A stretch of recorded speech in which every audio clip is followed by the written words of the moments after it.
today, and it's only getting hotter, according to Darren. For the first half of next week, Andrea, yes, that's when the temperatures are going to jump, and there's actually an excessive heat warning again for the inland East Bay. But that's Monday and Wednesday. Today is a little cooler than yesterday, and tomorrow is going to be noticeably cooler if you are inland. So I do have some good news for at least the second half of your weekend. The other thing we need to talk about is all the haze in the sky. It's going to look smoky. It is smoky. Thankfully, the air quality is okay down at the ground where we're breathing in the air. And I'll show you where this smoke's coming from in 1 second. First, here's how we did today. These are the official numbers for daytime highs. They've already come in just within about the last 30 minutes or so. So it was still a hot day. Don't get me wrong, but it was better than you were yesterday. You cooled down a few degrees. You're still well above average. Those numbers, Concord and Livermore, are going to be about 10 degrees cooler than that tomorrow. And we'll get to tomorrow's daytime highs in 1 second. First, let's talk about that smoke.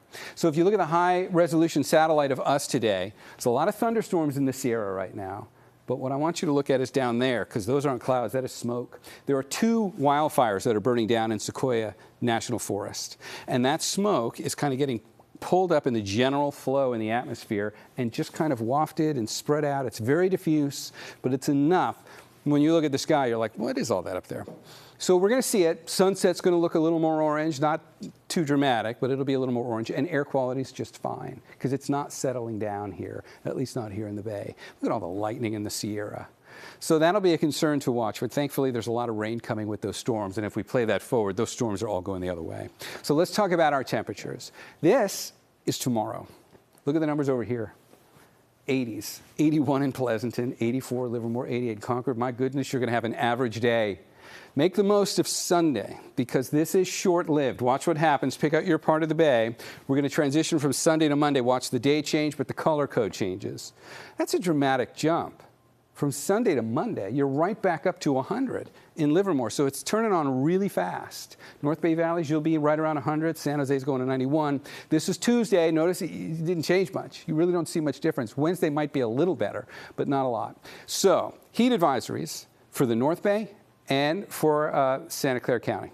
So you can see San Jose, you've got heat advisory.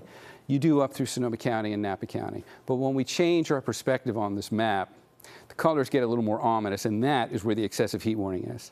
So for all of you who are inland, Tri-Valley, Diablo Valley, 680, 580, it's going to be pretty hot. We're going to be right around 100 degrees for just about 3 days straight. Just watch the heat risk multiply here over the next few days. That's tomorrow. Here comes Tuesday. There's plenty of red and orange over there. So make plans to go easy on yourself for a couple of days. But there is good news here.